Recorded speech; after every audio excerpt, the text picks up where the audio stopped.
that I go by, the Harvest Season Investment Group. Where the Harvest Season Investment Group come from?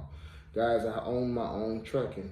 I own my own trucking company for a few years, and I hauled agriculture commodities for farmers. Um, Hauling for Purdue Farm. I haul corn, beans,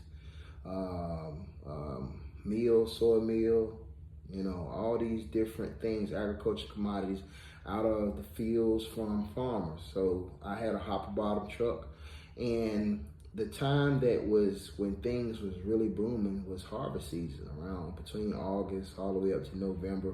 It was kind of like harvest season. That's when we was picking. That's when the loads was plentiful, and we were going to get that crop from out the fields from